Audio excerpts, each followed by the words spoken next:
Hi, എല്ലാവർക്കും PYQ study സ്റ്റുഡിയോയിലേക്ക് സ്വാഗതം.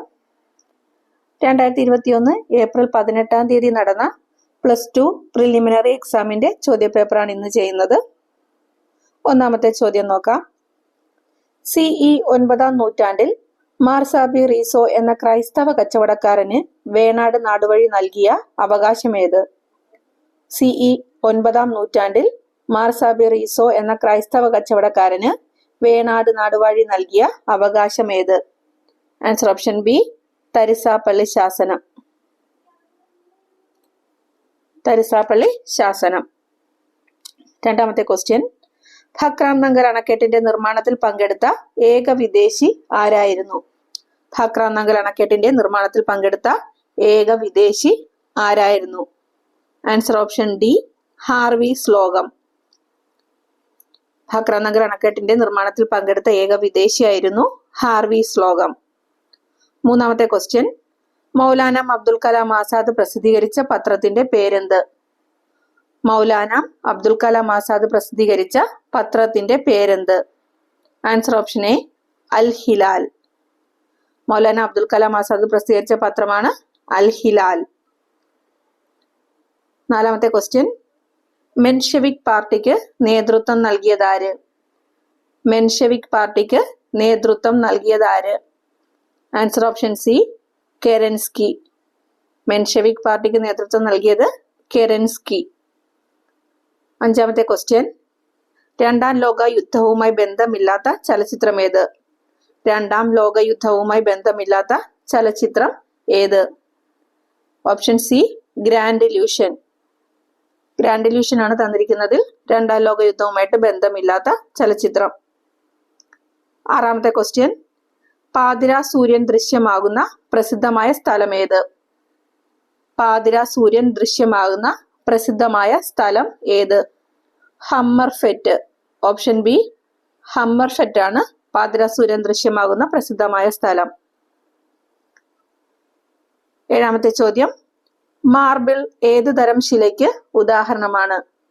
Marble കായാന്തരിത ശിലയ്ക്ക് ഉദാഹരണമാണ്. ഓപ്ഷൻ ബി, കായാന്തരിത ശില. മാർബിള് കായാന്തരിത ശിലയ്ക്ക് ഉദാഹരണമാണ്. എട്ടാമത്തെ ചോദ്യം. ഭൂനികുതി ഈടാക്കുന്നതിനും ഉടമസ്ഥാവകാശം കാണിക്കുന്നതിനും വേണ്ടി നിർമ്മിച്ചു സൂക്ഷിക്കുന്ന ഭൂപടം ഏത്? ഭൂനികുതി ഈടാക്കുന്നതിനും ഉടമസ്ഥാവകാശം കാണിക്കുന്നതിനും വേണ്ടി നിർമ്മിച്ചു സൂക്ഷിക്കുന്ന ഭൂപടം ഏത്? ആൻസർ ഓപ്ഷൻ എ, കഡസ്ട്രൽ ഭൂപടങ്ങൾ. കഡസ്ട്രൽ ഭൂപടങ്ങൾ. ഒൻപതാമത്തെ ക്വസ്റ്റ്യൻ. GPS പകരമായി ഇന്ത്യ വികസിപ്പിച്ചെടുത്ത ഉപഗ്രഹാധിഷ്ഠിത ഗതി നിർണയ സംവിധാനം ഏത്? GPS പകരമായി ഇന്ത്യ വികസിപ്പിച്ചെടുത്ത ഉപഗ്രഹാധിഷ്ഠിത ഗതി നിർണയ സംവിധാനം ഏത്? Answer option D, IRNSS. IRNSS ആണ് GPS പകരമായിട്ട് ഇന്ത്യ വികസിപ്പിച്ചെടുത്ത ഉപഗ്രഹാധിഷ്ഠിത ഗതി നിർണയ സംവിധാനം. Option D. പത്താമത്തെ ചോദ്യം നോക്കാം. ചൂലന്നൂർ പക്ഷി സങ്കേതം ഏത് ജില്ലയിലാണ് സ്ഥിതി ചെയ്യുന്നത്? ചൂലന്നൂർ പക്ഷി സങ്കേതം ഏത് ജില്ലയിലാണ് സ്ഥിതി ചെയ്യുന്നത്? Answer option B, Palakkad. Palakkad ജില്ലയിലാണ് ചൂലന്നൂർ പക്ഷി സങ്കേതം സ്ഥിതി ചെയ്യുന്നത്. 11ാമത്തെ ക്വസ്റ്റ്യൻ. ഇന്ത്യയുടെ നിയമനിർമ്മാണ വിഭാഗം. ഇന്ത്യയുടെ നിയമനിർമ്മാണ വിഭാഗം പാർലമെന്റ് ആണ്. ഓപ്ഷൻ സി, പാർലമെന്റ് ആണ് ഇന്ത്യയുടെ നിയമനിർമ്മാണ വിഭാഗം. 12ാമത്തെ ക്വസ്റ്റ്യൻ. വിവരാവകാശ നിയമം നിലവിൽ വന്ന വർഷം. വിവരാവകാശ നിയമം നിലവിൽ വന്ന വർഷം. Option B, 2005. 2005 വിവരാവകാശ നിയമം നിലവിൽ വന്നത്. 13ാമത്തെ ക്വസ്റ്റ്യൻ. സ്വതന്ത്ര ഇന്ത്യയിലെ ആദ്യ voter.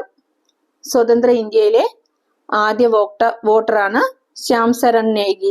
Option A, Shyam Saran നേഗിയാണ് സ്വതന്ത്ര ഇന്ത്യയിലെ ആദ്യ വോട്ടർ. 14ാമത്തെ ക്വസ്റ്റ്യൻ. ഇലക്ട്രോണിക് സാങ്കേതിക വിദ്യയുടെ ഭരണരംഗത്തെ ഉപയോഗം. ഇലക്ട്രോണിക് സാങ്കേതിക വിദ്യയുടെ ഭരണരംഗത്തെ ഉപയോഗമാണ് e governance. Answer option D, e governance. 15ാമത്തെ ചോദ്യം. ദേശീയ തലത്തിൽ അഴിമതി തടയുന്നതിനായി രൂപം നൽകിയ സ്ഥാപനം. ദേശീയ തലത്തിൽ അഴിമതി തടയുന്നതിനായി രൂപം നൽകിയ സ്ഥാപനം? Answer option A Lokpal. Lokpal ആണ് ദേശീയ തലത്തിൽ അഴിമതി തടയുന്നതിനായിട്ട് രൂപം നൽകിയിട്ടുള്ള സ്ഥാപനം. 16ാമത്തെ ചോദ്യം, ഇന്ത്യൻ ഭരണഘടനയിലെ ഏതു വകുപ്പിനെയാണ് ഇന്ത്യൻ ഭരണഘടനയുടെ ഹൃദയവും ആത്മാവുമെന്ന് ഡോക്ടർ BR അംബേദ്കർ വിശേഷിപ്പിച്ചത്? ഇന്ത്യൻ ഭരണഘടനയിലെ ഏതു വകുപ്പിനെയാണ് ഇന്ത്യൻ ഭരണഘടനയുടെ ഹൃദയവും ആത്മാവുമെന്ന് ഡോക്ടർ BR അംബേദ്കർ വിശേഷിപ്പിച്ചത്? Answer option A article 32. Article 32നെ BR അംബേദ്കർ വിശേഷിപ്പിച്ചത് ഇന്ത്യൻ ഭരണഘടനയുടെ ഹൃദയവും ആത്മാവും എന്നാണ്. 17ാമത്തെ ചോദ്യം, ധാരാളം മതങ്ങളുള്ള ഇന്ത്യയിലെ പോലെ ഒരു രാജ്യത്തെ ഗവൺമെന്റിന് ആധുനിക കാലഘട്ടത്തിൽ മതേതരത്വത്തിൽ അധിഷ്ഠിതമായല്ലാതെ പ്രവർത്തിക്കാൻ സാധ്യമല്ല. നമ്മുടെ ഭരണഘടന മതേതര സങ്കല്പത്തിൽ അധിഷ്ഠിതമായതും മതസ്വാതന്ത്ര്യം അനുവദിക്കുന്നതുമാണ്. ആരുടെ വാക്കുകൾ? ഒരിക്കൽ കൂടി വായിക്കാം. ധാരാളം മതങ്ങളുള്ള ഇന്ത്യയിലെ പോലെ ഒരു രാജ്യത്തെ ഗവൺമെന്റിന് ആധുനിക കാലഘട്ടത്തിൽ മതേതരത്വത്തിൽ അധിഷ്ഠിതമായല്ലാതെ പ്രവർത്തിക്കാൻ സാധ്യമല്ല. നമ്മുടെ ഭരണഘടന മതേതര സങ്കല്പത്തിൽ അധിഷ്ഠിതമായതും മതസ്വാതന്ത്ര്യം അനുവദിക്കുന്നതുമാണ്. ഇത് ജവഹർലാൽ നെഹ്റുവിന്റെ വാക്കുകളാണ്. Answer option B Jawaharlal Nehru. 18ാമത്തെ ക്വസ്റ്റ്യൻ നോക്കാം. നിർദ്ദേശക തത്വങ്ങൾ ഭരണഘടനയുടെ ഏത് ഭാഗത്താണ് ഉൾപ്പെടുത്തിയിരിക്കുന്നത്? നിർദ്ദേശക തത്വങ്ങൾ ഭരണഘടനയുടെ ഏത് ഭാഗത്താണ് ഉൾപ്പെടുത്തിയിരിക്കുന്നത്? ആൻസർ ഓപ്ഷൻ ഡി 4ാം ഭാഗത്ത്. ഭരണഘടനയുടെ 4ാം ഭാഗത്താണ് നിർദ്ദേശക തത്വങ്ങൾ ഉൾപ്പെടുത്തിയിരിക്കുന്നത്. 19ാമത്തെ ക്വസ്റ്റ്യൻ, മൗലിക അവകാശങ്ങൾ പുനഃസ്ഥാപിക്കാൻ വേണ്ടി കോടതികൾ പുറപ്പെടുവിക്കുന്ന ഉത്തരവ്? മൗലിക അവകാശങ്ങൾ പുനഃസ്ഥാപിക്കാൻ വേണ്ടി കോടതികൾ പുറപ്പെടുവിക്കുന്ന ഉത്തരവാണ് റിട്ട്. Answer option A. 20ാമത്തെ ചോദ്യം, ഒരു വ്യക്തിക്ക് മൗലിക അവകാശങ്ങൾ ലംഘിക്കപ്പെട്ടാൽ അവ പുനഃസ്ഥാപിക്കുന്നതിന് സുപ്രീം കോടതിയെയോ ഹൈക്കോടതിയെയോ നേരിട്ട് സമീപിക്കാനുള്ള അവകാശം?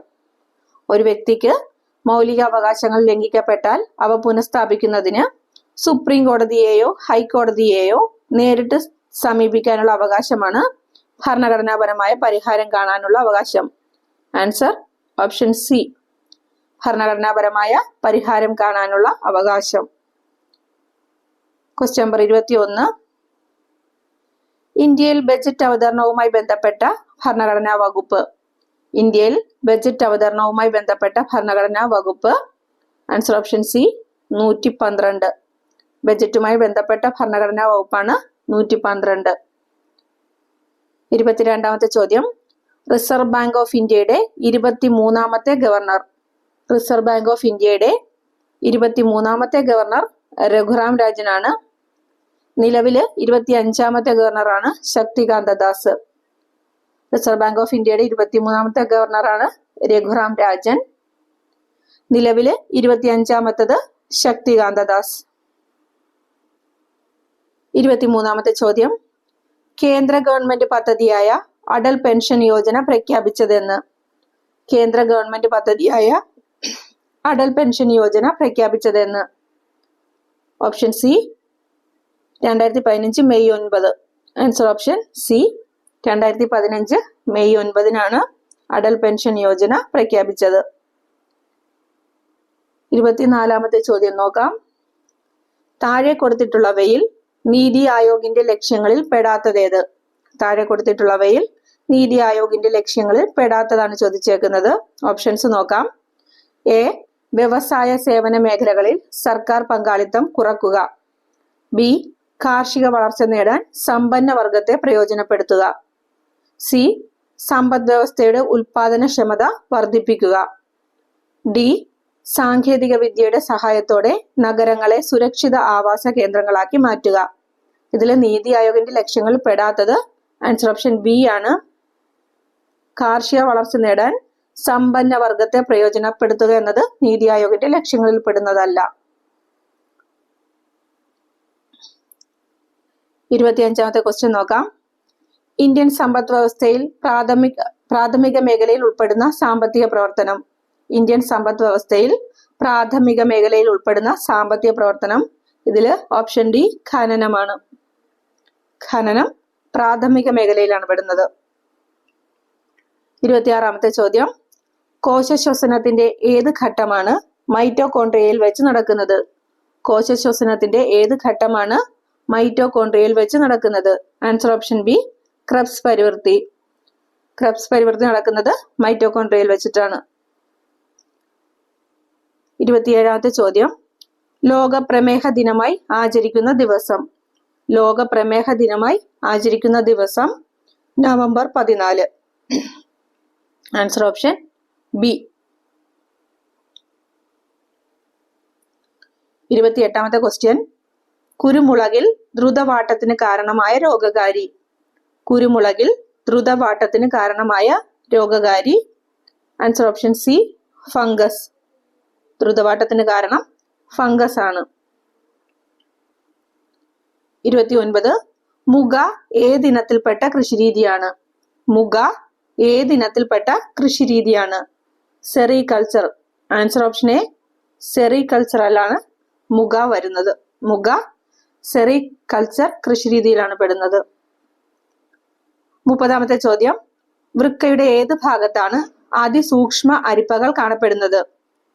വൃക്കയുടെ ഏത് ഭാഗത്താണ് അതിസൂക്ഷ്മ അരിപ്പകൾ കാണപ്പെടുന്നത്? Option C cortex. വൃക്കയുടെ പുറംഭാഗമാണ് കോർട്ടെക്സ്. കോർട്ടെക്സിലാണ് അതിസൂക്ഷ്മ അരിപ്പകൾ കാണപ്പെടുന്നത്. 31ാമത്തെ ചോദ്യം, ദ്രവീകരണ ലീനതാപത്തിന്റെ യൂണിറ്റ് എന്ത്? ദ്രവീകരണ ലീനതാപത്തിന്റെ unit joule per kilogram. Answer option A. ദ്രവീകരണ ലീനതാപത്തിന്റെ യൂണിറ്റ് ആണ് ജൂൾ പെർ കിലോഗ്രാം. 32ാമത്തെ ക്വസ്റ്റ്യൻ, ആറ്റത്തിന്റെ സബ് ഷെല്ലുകളാകാൻ സാധ്യത ഇല്ലാത്തതേത്? ആറ്റത്തിന്റെ സബ് ഷെല്ലുകളാകാൻ സാധ്യത ഇല്ലാത്തത് ഓപ്ഷൻ ഡി 3F. 3F എന്നത് ആറ്റത്തിന്റെ സബ് ഷെല്ലാകാൻ സാധ്യതയില്ലാത്തതാണ്. 33ാമത്തെ ക്വസ്റ്റ്യൻ, ഗ്ലാസിന് മഞ്ഞ നിറം ലഭിക്കാൻ അസംസ്കൃത വസ്തുക്കളോടൊപ്പം ചേർക്കുന്ന രാസവസ്തു ഏത്? ഗ്ലാസിന് മഞ്ഞ നിറം ലഭിക്കാൻ അസംസ്കൃത വസ്തുക്കളോടൊപ്പം ചേർക്കുന്ന രാസവസ്തു ഫെറിക് സംയുക്തം. ഓപ്ഷൻ എ ആണ് ശരിയായിട്ടുള്ളത്, ഫെറിക് സംയുക്തം. 34ാമത്തെ ചോദ്യം, ഹേമറ്റൈറ്റ് ഏത് ലോഹത്തിന്റെ പ്രധാന അയിരാണ്? ഹേമറ്റൈറ്റ് ഏത് ലോഹത്തിന്റെ പ്രധാന അയിരാണ്? ആൻസർ ഓപ്ഷൻ ബി ഇരുമ്പ്. ഇരുമ്പിന്റെ അയിരാണ് ഹേമറ്റൈറ്റ്. 35ാമത്തെ ചോദ്യം, ഡിസ്ചാർജ് ലാമ്പിനുള്ളിൽ ഏത് വാതകം നിറച്ചാൽ ഓറഞ്ച് ചുവപ്പ് നിറത്തിലുള്ള പ്രകാശം ലഭിക്കും? ഡിസ്ചാർജ് ലാമ്പിനുള്ളിൽ ഏത് വാതകം നിറച്ചാൽ ഓറഞ്ച് ചുവപ്പ് നിറത്തിലുള്ള പ്രകാശം ലഭിക്കും? Answer option C neon. 36ാമത്തെ ചോദ്യം, കമ്പ്യൂട്ടറിൽ ഉപയോഗിക്കുന്ന ഏറ്റവും വേഗതയേറിയ മെമ്മറി? കമ്പ്യൂട്ടറിൽ ഉപയോഗിക്കുന്ന ഏറ്റവും വേഗതയേറിയ മെമ്മറി? രജിസ്റ്റർ ആണ് ശരിയായിട്ടുള്ള ഉത്തരം. Answer option C memory register. 37ാമത്തെ ചോദ്യം, താഴെ പറയുന്നവയിൽ ഏതാണ് കമ്പ്യൂട്ടറിലേക്ക് ഡാറ്റ ഇൻപുട്ട് ചെയ്യാൻ ഉപയോഗിക്കുന്ന ഒരു ഉപകരണം? താഴെ പറയുന്നവയിൽ ഏതാണ് കമ്പ്യൂട്ടറിലേക്ക് ഡാറ്റ ഇൻപുട്ട് ചെയ്യാൻ ഉപയോഗിക്കുന്ന ഒരു ഉപകരണം? ഇതില് ബയോമെട്രിക് സെൻസർ ആണ് ഇൻപുട്ട് ഉപകരണമായിട്ടുള്ളത്. Answer option D biometric sensor. Question number 38 deleted ആണ്. 39ാമത്തെ ക്വസ്റ്റ്യൻ നോക്കാം. അറിയപ്പെടുന്ന ഒരു സെർച്ച് എഞ്ചിൻ ആണ് ഓപ്ഷൻ ഡി ബിങ്. തന്നിരിക്കുന്നതിൽ അറിയപ്പെടുന്ന ഒരു സെർച്ച് എഞ്ചിൻ ആണ് ബിങ്. 40ാമത്തെ ക്വസ്റ്റ്യൻ, ഒരു നെറ്റ്വർക്കിലുള്ള ഉപകരണങ്ങളുടെ അകലത്തെ അടിസ്ഥാനപ്പെടുത്തിക്കൊണ്ട് ഏറ്റവും ചെറിയ നെറ്റ്വർക്കിനെ പറയുന്ന പേര്? ഒരു നെറ്റ്വർക്കിലുള്ള ഉപകരണങ്ങളുടെ അകലത്തെ അടിസ്ഥാനപ്പെടുത്തിക്കൊണ്ട് ഏറ്റവും ചെറിയ നെറ്റ്വർക്കിനെ പറയുന്ന പേരാണ് option D pan. Personal area network എന്നാണ് പറയുന്നത് പാൻ. ക്വസ്റ്റ്യൻ നമ്പർ 41, 42 ഡിലീറ്റഡ് ആണ്. 43ാമത്തെ ക്വസ്റ്റ്യൻ നോക്കാം. കൊനേരു ഹംപി ഏത് കളിയുമായി ബന്ധപ്പെട്ടതാണ്? കൊനേരു ഹംപി ഏത് കളിയുമായി ബന്ധപ്പെട്ടതാണ്? Answer option A chess. ചെസ്സുമായി ബന്ധപ്പെട്ടതാണ് കൊനേരു ഹംപി. 44-ാമത്തെ ക്വസ്റ്റ്യൻ, സരസ്വതി സമ്മാൻ ഏത് വിഭാഗവുമായി ബന്ധപ്പെട്ടതാണ്? സരസ്വതി സമ്മാൻ ഏത് വിഭാഗവുമായി ബന്ധപ്പെട്ടതാണ്? ആൻസർ ഓപ്ഷൻ ബി സാഹിത്യം. സരസ്വതി സമ്മാൻ സാഹിത്യവുമായിട്ടാണ് ബന്ധപ്പെട്ടിരിക്കുന്നത്. 45-ാമത്തെ ക്വസ്റ്റ്യൻ, തപ്പ് പ്രധാന വാദ്യമായിട്ടുള്ള കലാരൂപം. തപ്പ് പ്രധാന വാദ്യമായിട്ടുള്ള കലാരൂപം. Answer option C Padayani. പടയണിയിലാണ് തപ്പ് പ്രധാന വാദ്യമായിട്ടുള്ളത്. 46-ാമത്തെ ക്വസ്റ്റ്യൻ, കേരളത്തിൽ സമ്പൂർണ്ണ പ്ലാസ്റ്റിക് നിരോധനം നടപ്പിലാക്കിയത്. കേരളത്തിൽ സമ്പൂർണ്ണ പ്ലാസ്റ്റിക് നിരോധനം നടപ്പിലാക്കിയത് 2020 ജനുവരി 1 മുതലാണ്. ആൻസർ ഓപ്ഷൻ ബി 2020 ജനുവരി 1 മുതലാണ് കേരളത്തിൽ സമ്പൂർണ്ണ പ്ലാസ്റ്റിക് നിരോധനം നടപ്പിലാക്കിയത്. 47-ാമത്തെ ക്വസ്റ്റ്യൻ, PV സിന്ധു ഏത് കളിയുമായി ബന്ധപ്പെട്ടിരിക്കുന്നു? PV സിന്ധു ഏത് കളിയുമായി ബന്ധപ്പെട്ടിരിക്കുന്നു? Answer option A badminton. PV Sindhu ബാഡ്മിന്റണുമായിട്ടാണ് ബന്ധപ്പെട്ടിരിക്കുന്നത്. 48-ാമത്തെ ചോദ്യം, ഇന്ത്യയുടെ 2020-21 കേന്ദ്ര ബജറ്റ് അവതരിപ്പിച്ച വ്യക്തി. ഇന്ത്യയുടെ 2020-21 കേന്ദ്ര ബജറ്റ് അവതരിപ്പിച്ച വ്യക്തി. Option C Nirmala Sitharaman. 49-ാമത്തെ ചോദ്യം, സർക്കാർ ജീവനക്കാർക്കിടയിൽ ആശയവിനിമയത്തിനായി കേന്ദ്ര സർക്കാർ തയ്യാറാക്കിയ മൊബൈൽ ആപ്ലിക്കേഷൻ. സർക്കാർ ജീവനക്കാർക്കിടയിൽ ആശയവിനിമയത്തിനായി കേന്ദ്ര സർക്കാർ തയ്യാറാക്കിയ mobile application. Answer option A Jims. Answer option A Jims ആണ്. 50-ാമത്തെ ചോദ്യം, കൊറോണ രോഗം ആദ്യമായി റിപ്പോർട്ട് ചെയ്തത്. കൊറോണ രോഗം ആദ്യമായി റിപ്പോർട്ട് ചെയ്തത് വുഹാനിലാണ്. ആൻസർ ഓപ്ഷൻ സി വുഹാനിലാണ് കൊറോണ രോഗം ആദ്യമായിട്ട് റിപ്പോർട്ട് ചെയ്തത്. അപ്പോൾ ഓക്കെ ഫ്രണ്ട്സ്, അടുത്തൊരു ക്വസ്റ്റ്യനുമായിട്ട് വീണ്ടും വരാം. ഇന്ന് 50 GK ക്വസ്റ്റ്യൻസ് ആണ് ചെയ്തിട്ടുള്ളത്. അടുത്തൊരു ക്വസ്റ്റ്യൻ പേപ്പറുമായിട്ട് ഉടൻ വരാം. Thank you.